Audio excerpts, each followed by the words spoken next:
Now you understand what I brought, I whispered. My voice was barely audible, a mere breath against the sudden, suffocating silence of the courtroom. Yet, in that hushed chamber, it felt like a clap of thunder, resonating with a power that transcended its volume.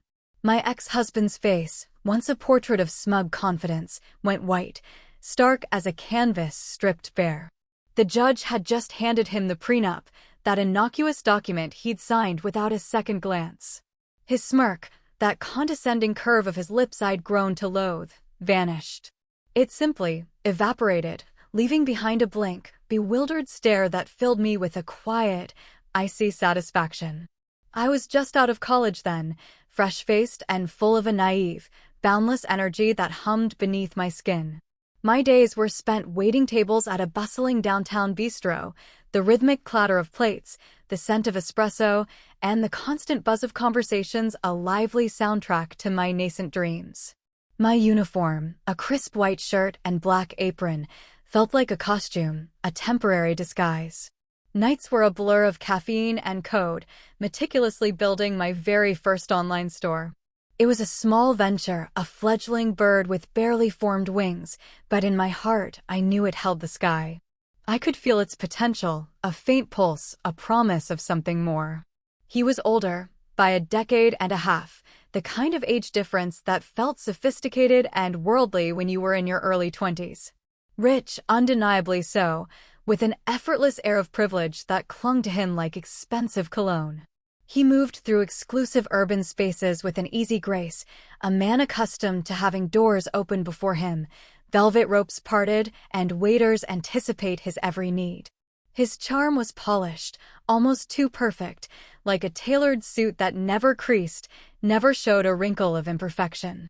I was captivated, drawn to his world like a moth to a glittering, dangerous flame, mesmerized by the allure of a life I'd only read about in magazines.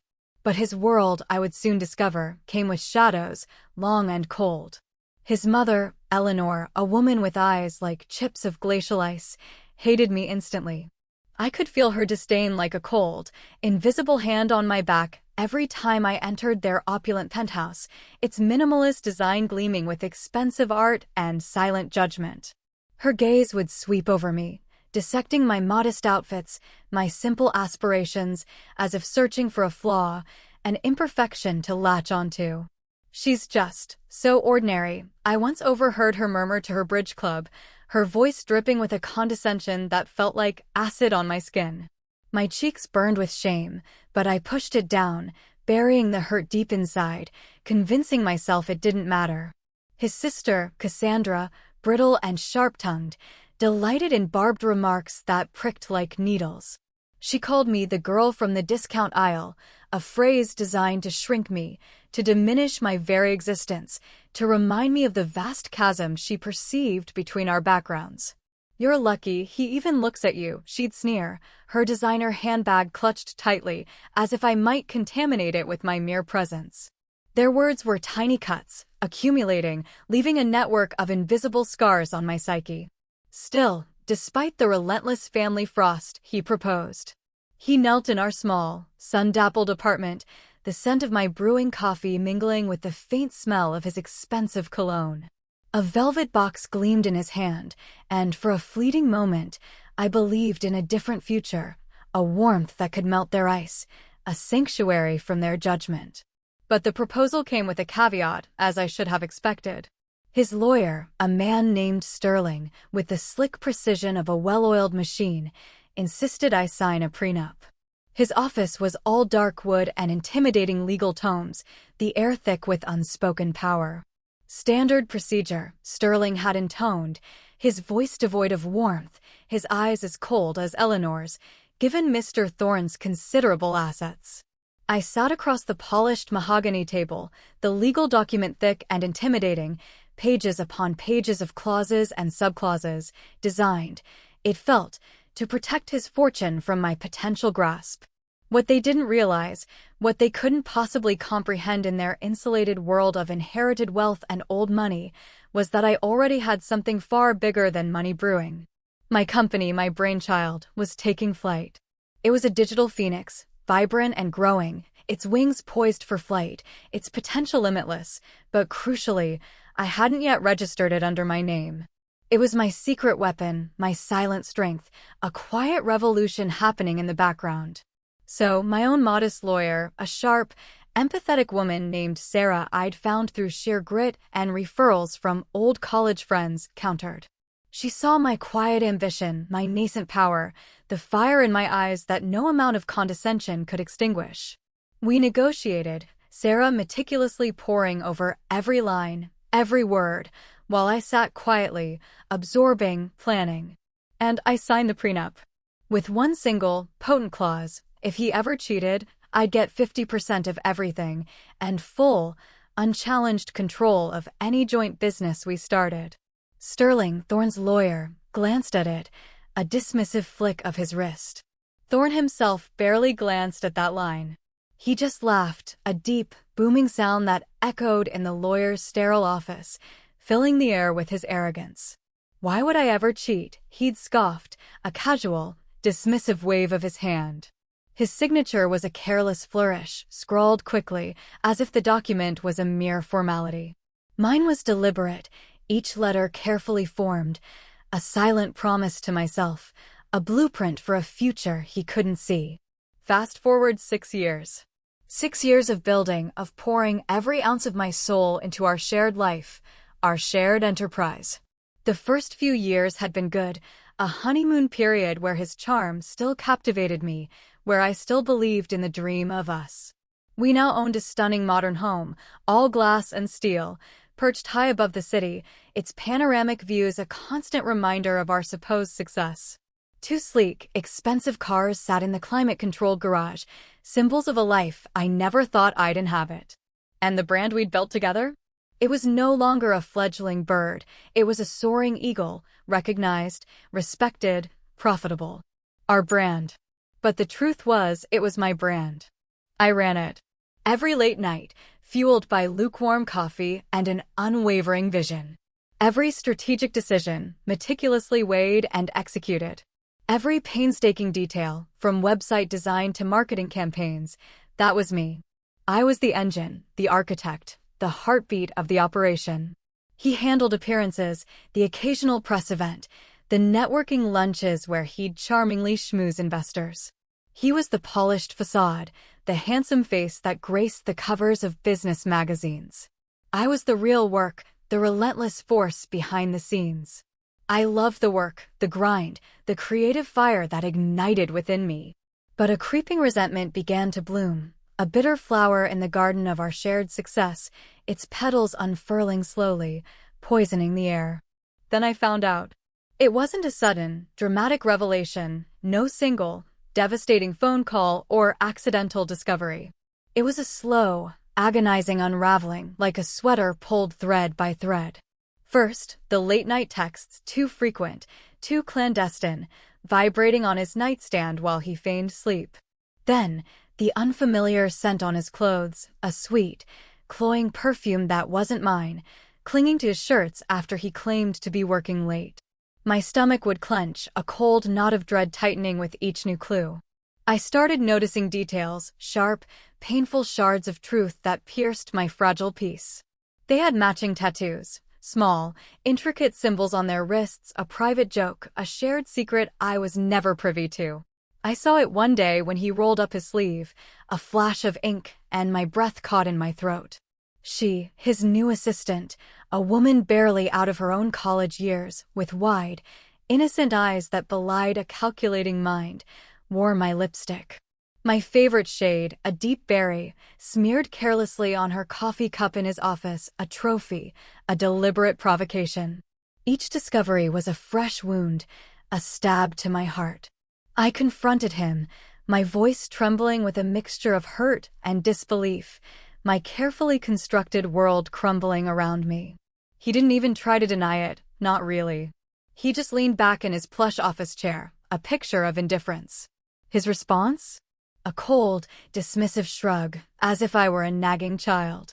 "It's not like you earn this life," he'd said, his voice flat, devoid of any empathy, his eyes bored. "I built all of it. You were just here." His words were like a physical blow, stealing the air from my lungs. My entire body felt numb, as if a layer of my skin had been peeled away, leaving me raw and exposed. His mother, Eleanor, ever the Grand Inquisitor, added her poison. I was on the phone with her, ostensibly discussing a charity gala. "You should be grateful he still comes home," she purred, her voice laced with triumph, the underlying message a clear taunt. Most men wouldn't bother with a wife who's always glued to her laptop, neglecting her duties.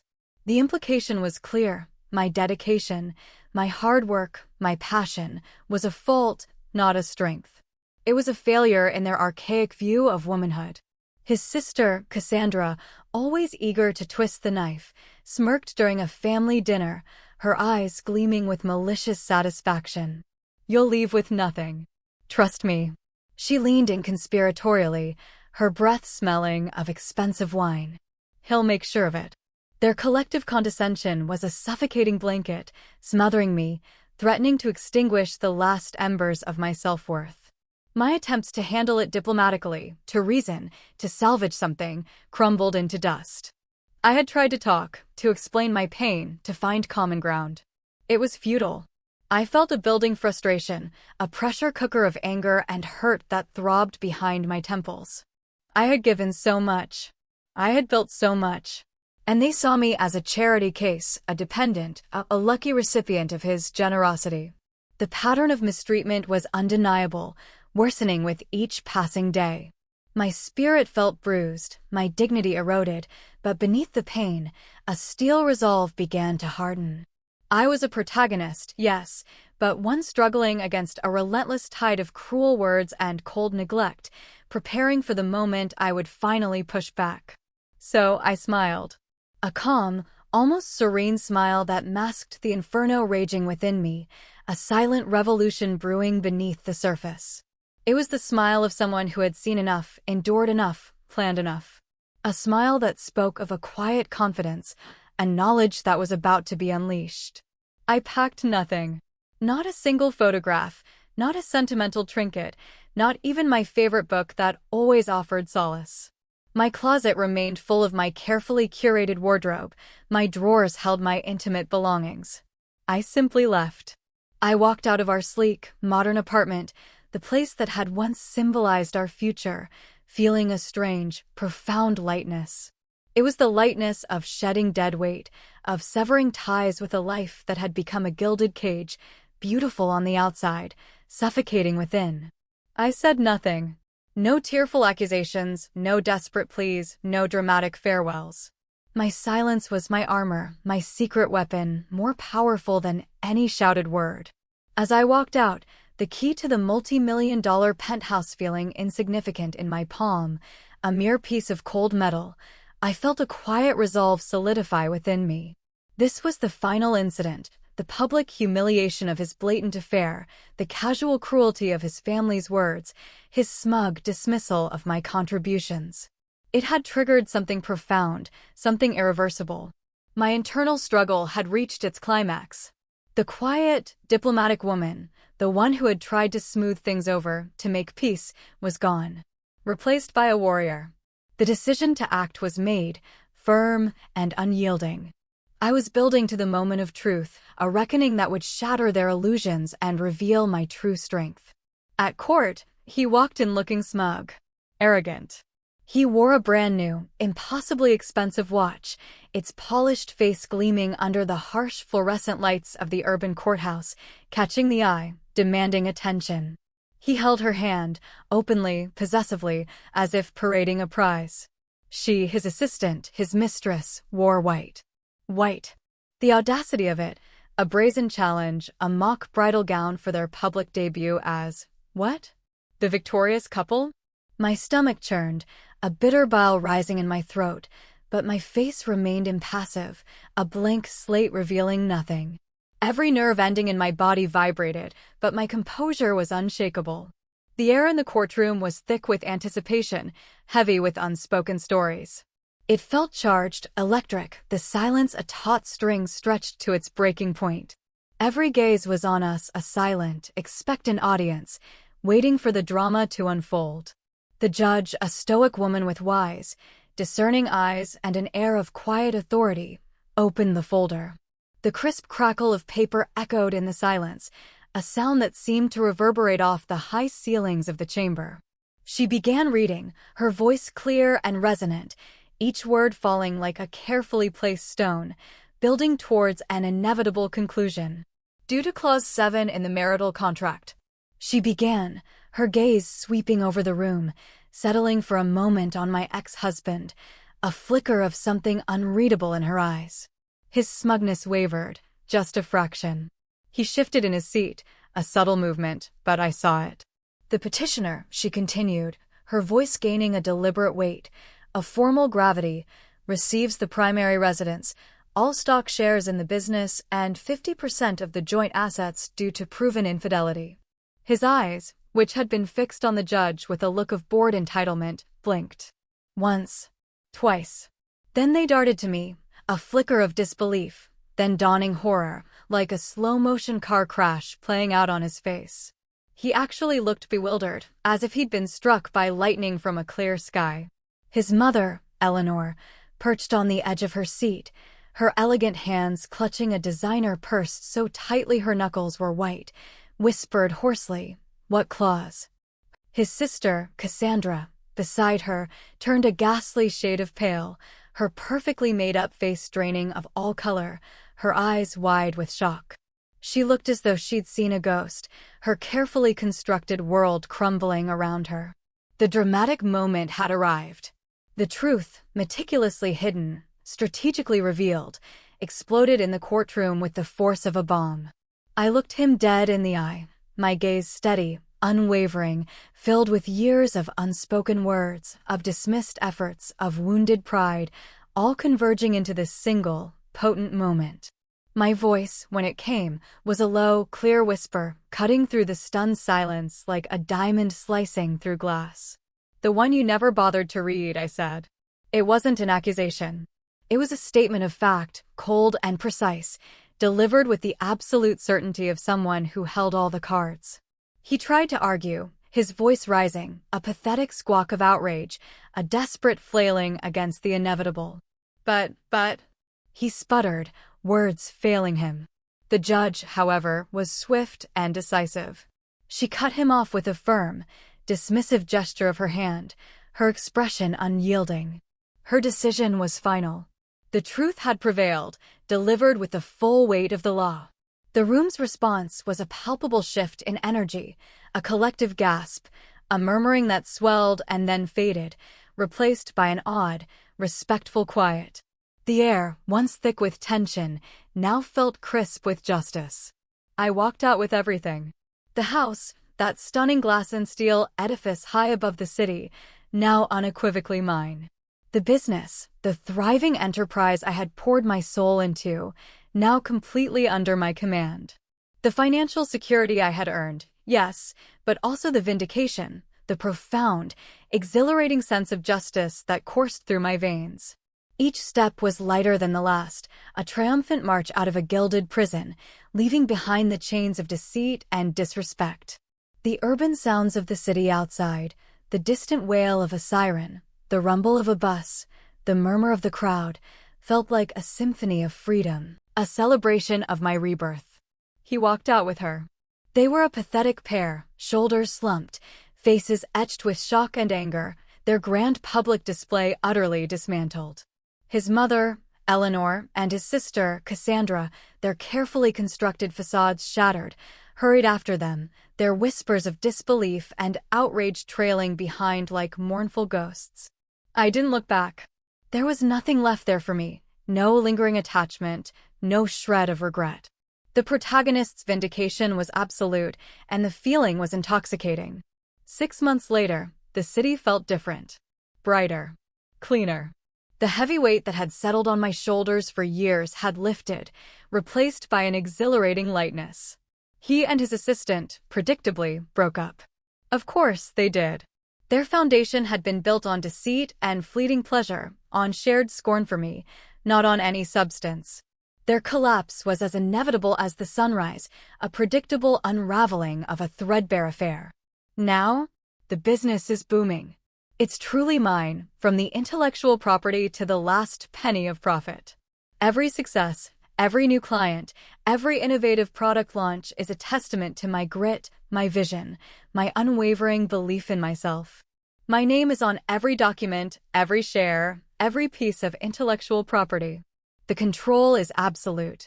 The profit is mine to reinvest, to grow, to build something even greater.